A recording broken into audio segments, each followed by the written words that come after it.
Just imagine you're sitting in an examination and the first question you see, you don't know the answer. The second question you see, you are going from question 1 to question 2, not in the sub questions you are moving.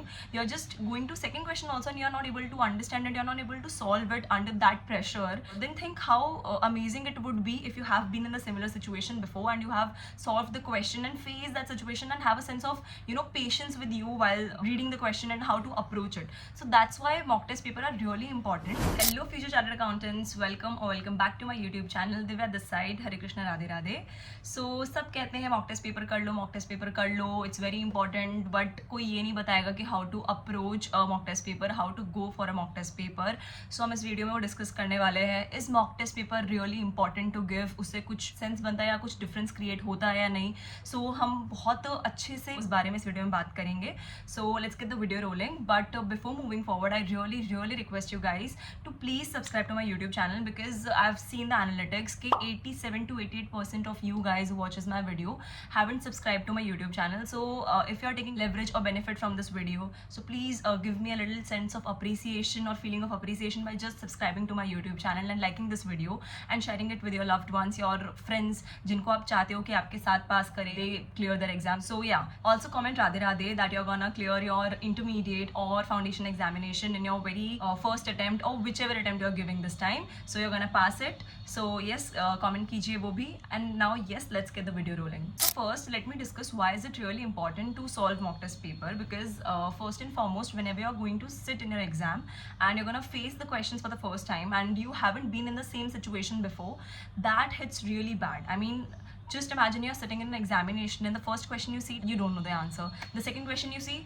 you are going from question 1 to question 2, not in the sub questions you are moving. You're just going to second question also and you're not able to understand it, you're not able to solve it under that pressure. Then think how amazing it would be if you have been in a similar situation before and you have solved the question and faced that situation and have a sense of patience with you while reading the question and how to approach it. So that's why mock test paper are really important, because they put you in that situation where you feel that you're in examination only when you are also a little sincere about giving it. ऐसे अगर आप बैठ गई लेके mock test paper की, हाँ भाई अब तो देखो मैं इसको सॉल्व कर लूंगा, एंड आपका टाइम आपने टाइमर लगा नहीं रखा है, आप बिल्कुल सीरियस नहीं हो उसको लेकर, आप क्वेश्चन पढ़ रहे हो, 1 नहीं आ रहा, आप 2 पढ़ रहे हो, 2 भी नहीं आ रहा, 3 भी नहीं आ रहा, आपने 5th वाला सॉल्व कर लिया, फील लाइक ठीक है चलो कुछ तो भी हो रहा है, एक आध क्वेश्चन आ रहा है. So this is not the right approach. First and foremost you have to be very clear about the environment that you are setting for giving your mock test paper. अगर आप चाहते हैं तो आप पूरा एग्जाम का माहौल ही रेप्लिकेट कर लो. जो आपको 3 hours 15 minutes मिलते हैं, 15 minutes for analysing the MCQs, तो वो आप लेकर अपने MCQs भी लेकर बैठो, साथ में PYQ ले लो. अगर MTPs में आपको MCQs अवेलेबल नहीं होते हैं तो टेक सम PYQs अभी May 25 के ले लो, और आई थिंक September 25 के ले लो, Jan 25 के ले लो. तो ये करके आप अपने MCQs भी रखो अपने साथ, 15 मिनट उससे एनालाइज करो, फिर आगे 30 मिनट्स में कोशिश करो कि आपके MCQ सॉल्व हो जाए. But I think around it takes 45 minutes तो फॉर सॉल्विंग, तो वो लेके आप करो. एंड देन उसके बाद में जो आपके पास बचा टाइम रहता है विच इज़ 2 hours 15 minutes और 2 hours whatever you get, I think ideally it should be 2 hours 15 minutes. And उसमें आप अपने आराम से जितने क्वेश्चन हैं उनको अच्छे से सॉल्व करो, एनालाइज करो. Because I tell you my situation, जब मैंने फर्स्ट टाइम पहला MTP सॉल्व किया था ऑफ अकाउंट्स, ठीक है, कैसे करा था मैंने अप्रोच में आप लोग को बहुत अच्छे से शेयर करने वाली हूँ वीडियो में. एक बार मैं आपको क्रक्स में बताती हूँ कि what was my experience while solving accounts का MTP for the first time.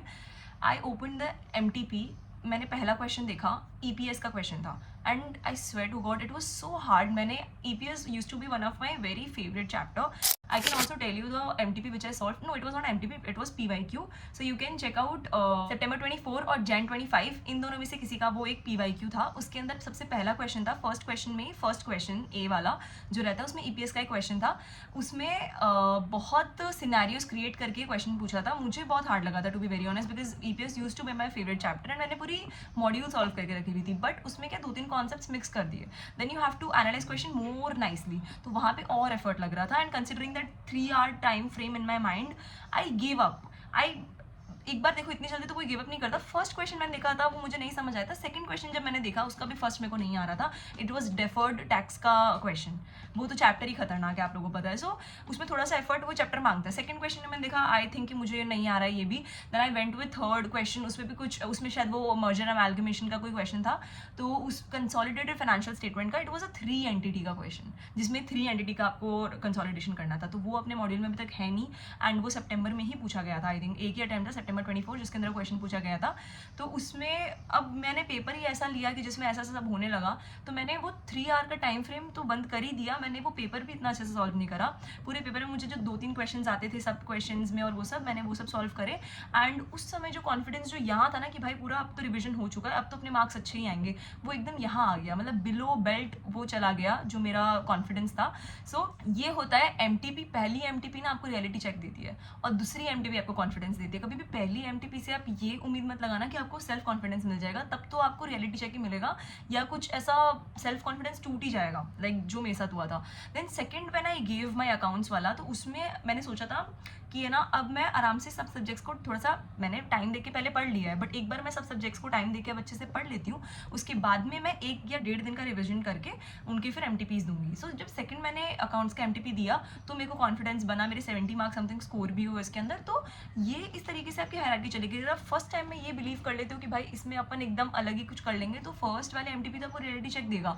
आप उस एनवायरमेंट में हो 3 आवर्स वाले जिधर आप अंडर प्रेशर हो, देन फर्स्ट सेकंड क्वेश्चन आपको प्रॉबेबली हो सकता है नहीं आए, तो वो चीज़ आपको फेस करना एमटीपी ही सिखाएगा। तो इसके लिए I believe MTP is really important, क्योंकि वो आपको एक सेंस ऑफ फीलिंग देता है कि you are sitting in the examination and so आपको ना फील होता है कि आपकी कितनी तैयारी हुई है, आप कितने कहाँ स्टैंड करते हो, वो आपको फील हो जाता है एमटीपी देकर। ये तो हुई बहुत सारी बातें अबाउट एमटीपी, क्यों ये ज़रूरी है। तो आई थिंक अब मैंने आपको कन्विंस कर दिया होगा कि आपको एमटीपी करनी चाहिए। एंड फर्स्ट एंड फॉरमोस्ट ये भी मैं क्लियर कर दूँ, ये वीडियो कोई तरीके से भी स्पॉन्सर्ड नहीं है कि यहाँ पे कोई टेस्ट सीरीज़ का मैं आपको ज्ञान देने वाली हूँ कि ये टेस्ट सीरीज़ खरीदो वो टेस्ट सीरीज़ खरीदो, ऐसा कुछ भी नहीं है। आपको जिसकी भी टेस्ट सीरीज़ आपके फ्रेंड्स बोले आपको लगता है अच्छी हो तो आप वो ले सकते हो। और अगर आपको ऐसा लगता है कि नहीं मेरे पास ICI के द्वारा जो आप लोगों को MTPs, RTPs तो चलो थोड़ा रिविजन पॉइंट ऑफ व्यू पे ज़्यादा बेटर रहता है, MTPs या PYQs आपको सफिशिएंट लगते हैं तो you can go for it, it's completely fine. और बस आंसर्स जब आप अपने चेक करो तो प्लीज़ उसमें बायस्ड मत होना, उसमें अपने आप को थोड़े कम ही नंबर देना, जितने आप देना चाहते हो उससे थोड़े से, बट इतने भी कम नहीं कि पूरा ही आपका कॉन्फिडेंस ही खत्म हो जाए। तो एक अनबायस्ड नंबरिंग अपने आप को देना। So now let's discuss how to approach और how to give your mock test paper. सबसे पहले सेट अ 3 आवर और 3.25 आवर्स अलार्म, जिसमें आप ये कर रहे हो कि पूरा एग्जाम का माहौल सेट कर रहे हो कि आप इतने टाइम तक देने वाले हो, उसको बहुत ही माइंड में लेके चलो कि giving your exam only. And paper solve करने के पहले 1-2 PYQ ज़रूर देखो, बिकॉज उससे क्या होता है आपको पता होता है कि एग्जाम में किस तरीके से क्वेश्चंस पूछे जाते हैं। सो आप एकदम से MTP देख के शॉक ना हो जाओ या PYQ सॉल्व करते हुए शॉक ना हो जाओ कि भाई क्या करना है। 1-2 पहले से देखो, 1-2 एनालाइज करो किस तरीके से क्वेश्चंस पूछते हैं, कि फर्स्ट क्वेश्चन में ABC होता है, सेकंड क्वेश्चन में ABC होता है, कभी कभी कोई क्वेश्चन के अंदर सिर्फ 2 ही पार्ट्स होते हैं A और B।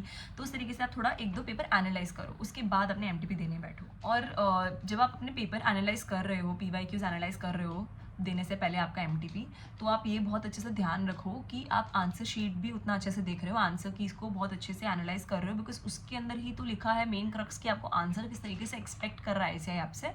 तो वो चीज़ करना भी इज़ इक्वली इंपॉर्टेंट, ठीक है। अगर आपको मेरे पेपर्स देखने हैं कि जो भी मैंने कैसे आंसर्स लिखे थे और मेरा सर्टिफाइड कॉपी फॉर ICI, तो आप थोड़ा नीचे स्क्रॉल करो वीडियोज़ में, आपको 1.5 डे स्ट्रैटेजी करके वीडियोज़ दिखेंगे 6 के 6 सब्जेक्ट्स के। तो उसके अंदर मैंने अपने पूरे डिस्कस कर रखे हैं मेरे आंसर शीट को, तो you can see how they number your answers and everything. So वो चीज़ आप कर सकते हो उस वीडियो से, ठीक है। तो आपको ये चीज़ करनी है सबसे पहले। और मुझे एक सबसे इंपॉर्टेंट चीज़ अभी जो ध्यान आ रही है ये भी मैं आपको बता देती हूँ कि देखो आप अभी सिंस अगर आप लोग का मे अटेम्प्ट है, भले फाउंडेशन का हो या फिर इंटर का, जो भी पढ़ रहे हो अपने उसके लिए, तो सिंस अभी तो आप लोग का बहुत ही रिविजन फेज चल रहा होगा कि आप लोग अगर एक ग्रुप दे रहे हो तो भी रिविजन कर रहे होंगे इंटर वाले, 2 ग्रुप सेकंड ग्रुप दे रहे हो तो उसका भी रिविजन चल रहा होगा, जो दोनों साथ में दे रहे हैं उनके लिए तो काफ़ी हेक्टिक हो रहा होगा, वो साथ साथ में रिविजन करते करते चल रहे होंगे एंड फाउंडेशन में सिमिलरली। तो आई थिंक ये एक अप्रोच मुझे वीडियो अगर मैं थोड़ा पहले से डालती तो मैं आपको ये चीज़ ज़रूर बताती कि, और अगर सितंबर वाले वीडियो देख रहे हैं तो उनके लिए तो कंप्लीटली बेनिफिशियल है ये। आप ऐसा अप्लाई कर सकते हो कि ऑफकोर्स हम लोग सबसे पहले अपना एक रिविजन करते हैं जिसके अंदर हम अपने अकाउंट्स को या रिस्पेक्टिव सब्जेक्ट्स को 4-5 दिन देते हैं रिविजन के लिए, 3-4 दिन 5 दिन रिविजन को देते हैं। एंड देन हम लोग फिर सेकंड सब्जेक्ट पे आप लोग यूजुअली शिफ्ट करते होंगे या फिर आप लोग 2 सब्जेक्ट का कॉम्बो बना के पढ़ते होंगे, व्हाट्स एवर यू डू। मतलब आपका एक सब्जेक्ट 4-5 दिन में आप खत्म कर रहे हो अगर हम इफेक्टिव आवर्स में काउंट करें तो आई थिंक उसके बाद ही आपको सीधा एक मॉक टेस्ट पेपर दे देना चाहिए। और वही मॉक टेस्ट पेपर पर रियलिटी चेक वाला मॉक टेस्ट पेपर होता है, क्योंकि आपने 4-5 दिन उसमें पूरी मेहनत करी है एंड यू नो कि अभी क्या क्या हुआ है आपके साथ में, एंड आपने इतने अच्छे से पढ़ाई करी है, एंड देन जब आप मॉक टेस्ट पेपर देने जाते हो तो यू फील के मतलब नहीं आ रहे क्वेश्चन, फर्स्ट सॉल्व नहीं हो रहा, सेकंड सॉल्व नहीं हो रहा, क्वेश्चन नहीं बन रहा है, तो तब आपको एक रियलिटी चेक मिलता है। ऐसे आप करके सारे सब्जेक्ट्स का देते हो। आपको अब होगा ना किसी सब्जेक्ट में तो आपको अच्छी पकड़ आएगी, जैसे कोई सब्जेक्ट ऐसा होगा जो आपको ऐसा लगेगा कि नहीं इसमें मुझे इतनी प्रॉब्लम नहीं हुई, तो एक सेंस ऑफ क्लैरिटी उस समय मिलेगी। देन सेकंड मॉक टेस्ट का तब सीरीज स्टार्ट होनी चाहिए जब आपका एक बार पूरा रिवीजन हो चुका है, मॉक टेस्ट पेपर हो चुके हैं, तब आप फिर से एक बार एक एक दिन 2-2 दिन के रिवीजन करते हो अपने सब्जेक्ट्स के, तब अपना एक फाइनल मॉक टेस्ट पेपर एक बार और दो, ठीक है।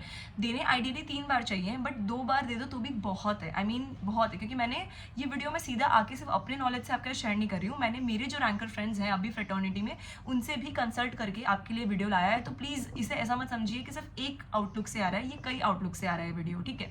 तो अभी आपको क्या करना चाहिए, जो पहला एमटीपी है आपने 3-4 दिन के रिवीजन के साथ किया, दूसरा एमटीपी जो है अब आप वो 1-1 2-2 दिन के रिवीजन के साथ कर रहे हो।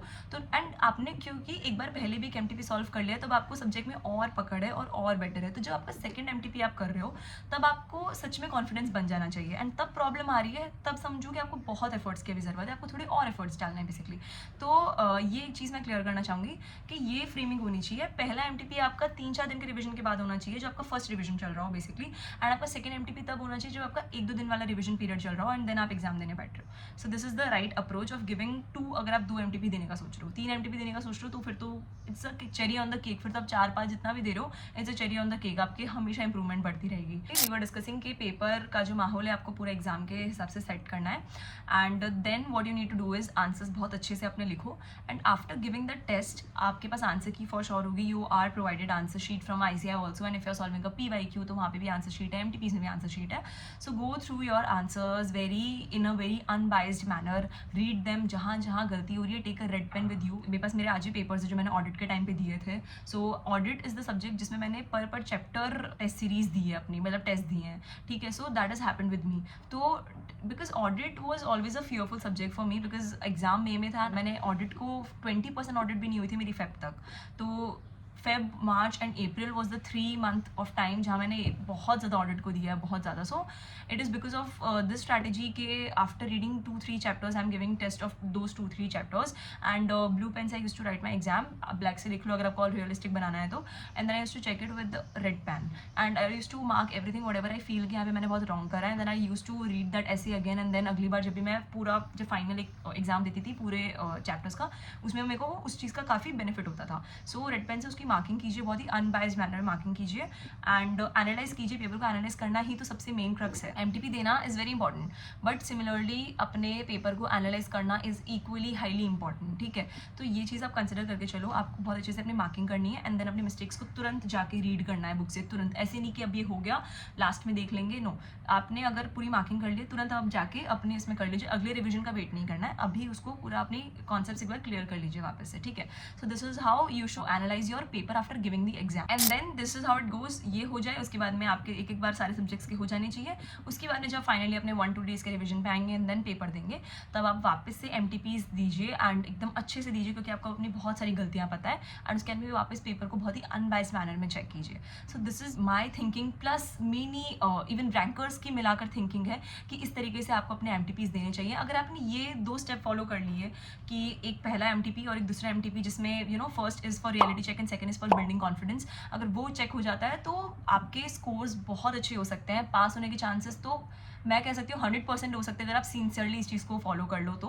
Also if you are not able to devote long hours into studying, because MTP देना जितना इंपॉर्टेंट है उतना ही उसके लिए पढ़ना इंपॉर्टेंट है। So you can divide your time into small time stamps, and then आप पढ़ सकते हो, एंड उसके लिए काफ़ी यूट्यूब चैनल है, जैसे one of which you can use is limitless life करके एक चैनल है यूट्यूब पे, वो बहुत सारे टाइम स्टैम्प्स उस पर अवेलेबल है, तो आप जैसे 3 आवर्स 2 आवर्स का टाइम स्टैम्प लगा के पढ़ सकते हो। So you can divide your time and then you can take a break of 15 to 20 minutes, whatever you feel comfortable with.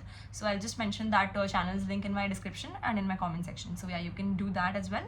And yes, जब पढ़ाई लंबे आवर्स के लिए ना हो तो it's great to break it into small parts. Very best for you. And yes guys, in anything, any query if you have, you can just ask me in the comment section. Also you can tell me in the comments what video do you want from me next, and I'll come up with that video super soon. So yeah, thank you guys, bye bye.